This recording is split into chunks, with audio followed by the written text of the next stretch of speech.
Hi, my name's John. Welcome to another Wednesday catch-up video. It's an absolutely gorgeous summer's evening here in Newcastle, England. So I'm going to make the most of it. I'm going to do this little video from outside. I'm going to show some more Stuart Turner video. And I'm also going to show something. I went to a steam rally on Saturday and Sunday, a local steam rally. I didn't get any film of the rally. I forgot my camera, to tell you the truth. But I did buy some stuff at the auction. They have an auction there, and I just can't seem to help myself buying things. So I'll show you what I bought. A couple of items. One item I'm really pleased with. Anyway, that's enough talk. I'll bring them in, bring the camera in, see what you think. This is the first item. It's another leg vise. I've got a big one with Deborah hairs. I've got a little small one, and then I've got a middle-sized one. This was for sale. I didn't pay a lot of money for it. It's complete. It's seized up once free enough, but it is a nice little vase. Certainly well worth putting back into service. Like I say, it's complete. There's not much to go wrong with these. So I bought that, and I think I paid £12 for it. This is the next item I bought. Metal toolbox. I really just wanted the toolbox. I had a look inside, and there's some nice files in there, some really sharp ones that are being used. And that one as well. It's a really nice one. So really, what I wanted was the files, and there is quite a lot of spanners there as well. That's a nice engineer's file, a nice flat one. And there's loads of handles as well. I only paid £15 for the whole box, so I haven't done bad really. So I've got quite a lot of files. Torx driver. Loads and loads of spanners. Whip-off. Deborah still makes things out of spanners, so they're not coming wrong. That's a 17mm, that's current, that's handy. Most of them will be whip-off.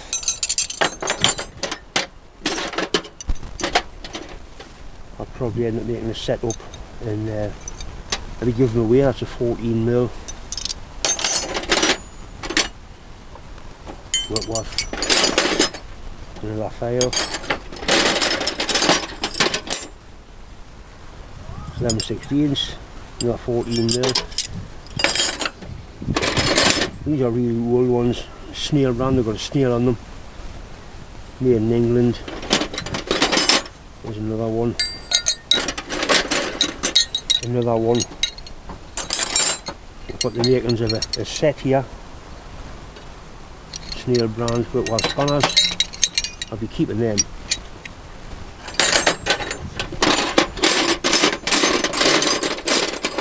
One more nice little fine file. More files. Little needle files. Yep, happy with all that. Certainly well worth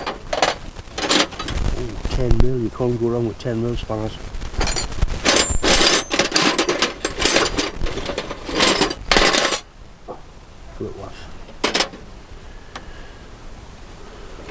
Right, that's enough of that. Let's have a look and see what happens with this Stuart Turner engine.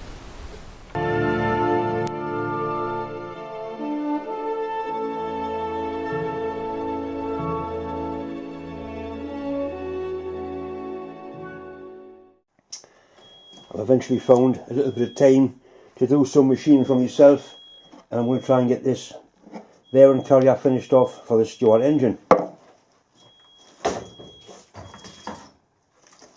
In the last video I did the machine that and machine for a circlip groove in there. I won't be able to put a circlip on because the circlip's going to interfere with the fork around wire ring. It'll have to do. I'll probably make one from a little coil spring.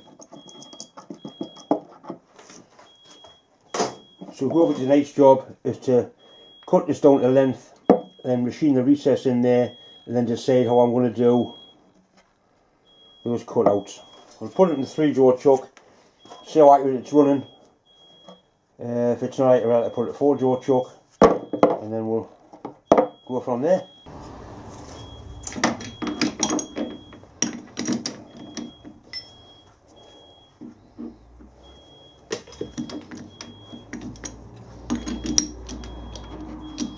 kind of feel where it wants to sort of be. We'll nip it up on the master jaw. It certainly looks good. We'll put a date on it.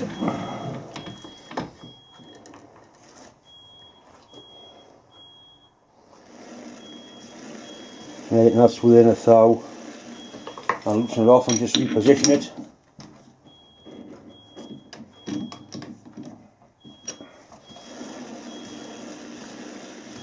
Within a thou, that's certainly well within steam engine tolerances. The first thing to do will be to part it off to length and then machine that recess in there.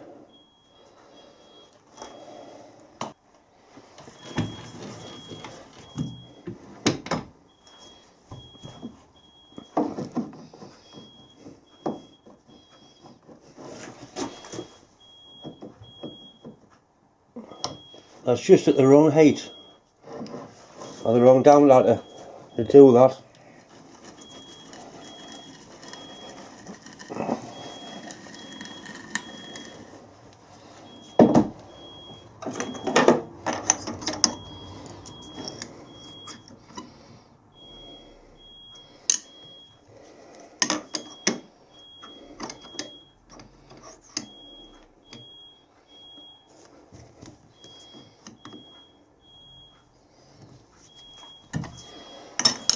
Right, we want 36mm, so that's touching the very end of the job there. These sizes aren't super critical because this one's all crushed and battered, but 36mm, in fact 36.5 is the dimension I've got. So I have got my DRO back, which makes things quicker and simpler. So all I've got to do now is wind that 36mm .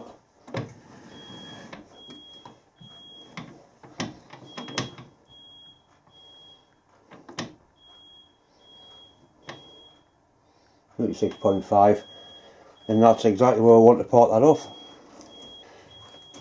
I could just machine it away, but it's a nice piece of cast iron. It'll make a nice thrust washer or something. We'll be keeping that.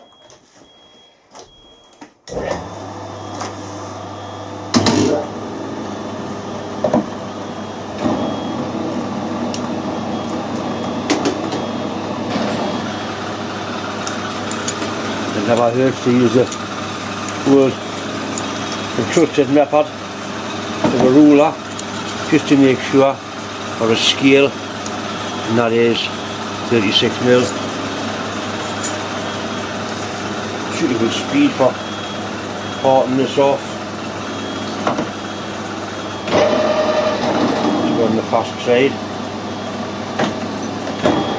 That looks better.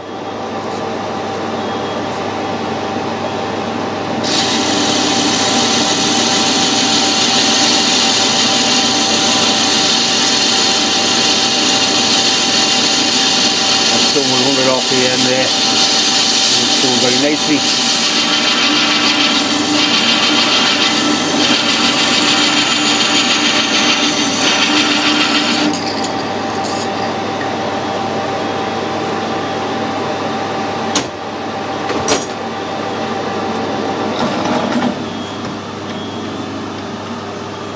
Very nice.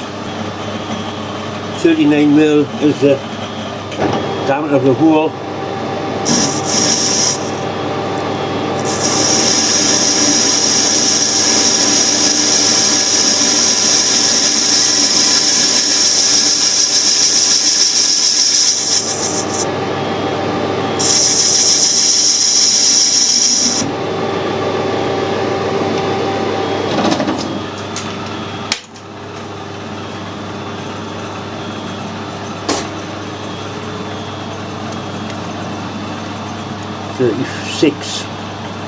So another 1.5.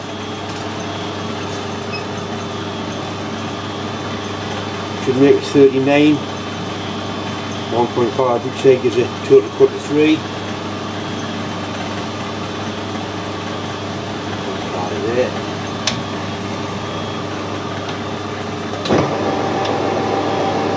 leave it slightly undersized. Now we can do it on a nice light finishing cut.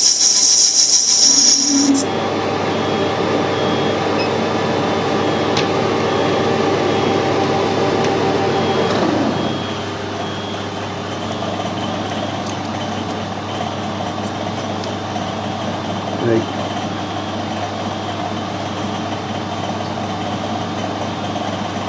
I'm going to leave it at that and then I can finish it off. Now we need to know the depth of the cut. 16mm, as near as I can make it. I've zeroed the DRO on the outside, so now I know how far out I can come.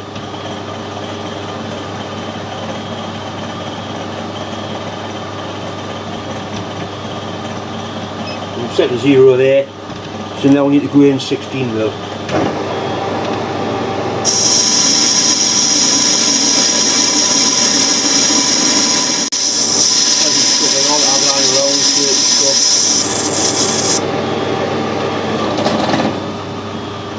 I'm going to put a light on so I can get a bit better image quality in there.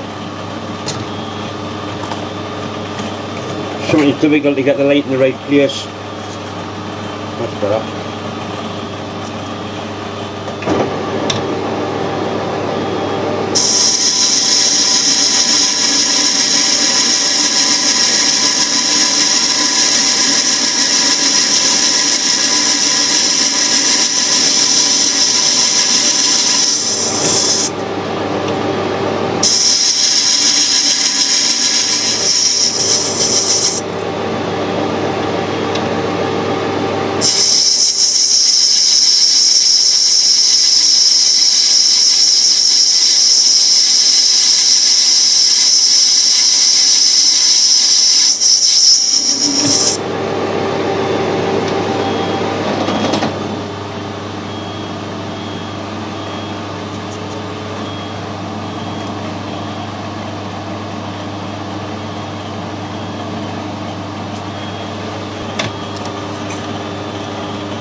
Speed it up again for the last fine cut.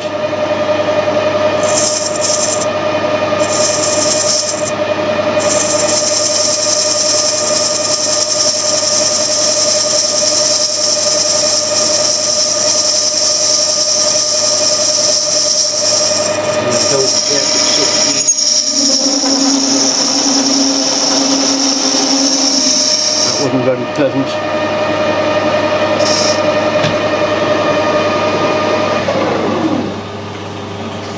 It looks better than it sounded.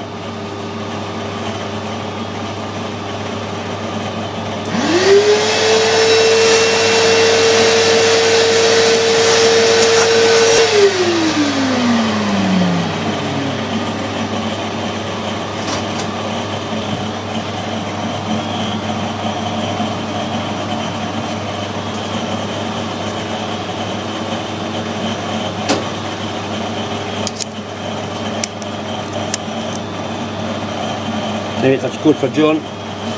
Break that edge there, break that edge there. When I say break the edge, I mean put a little chamfer on that, obviously not physically breaking faster through.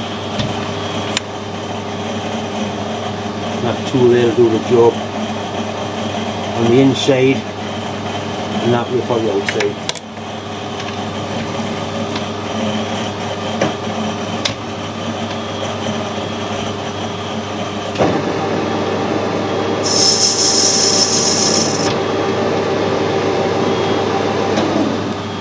I might just break that by hand.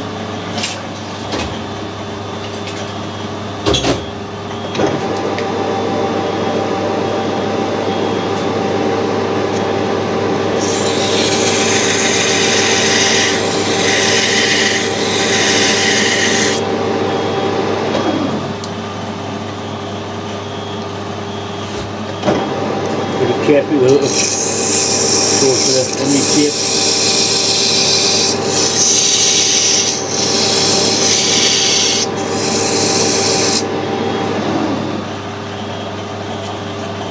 Do that. Just put a shampoo on the inside. Let that go.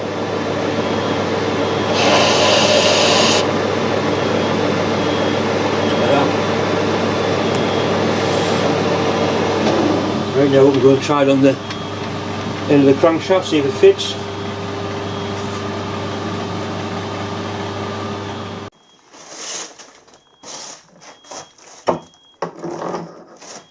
Right, and that is a really nice fit on there.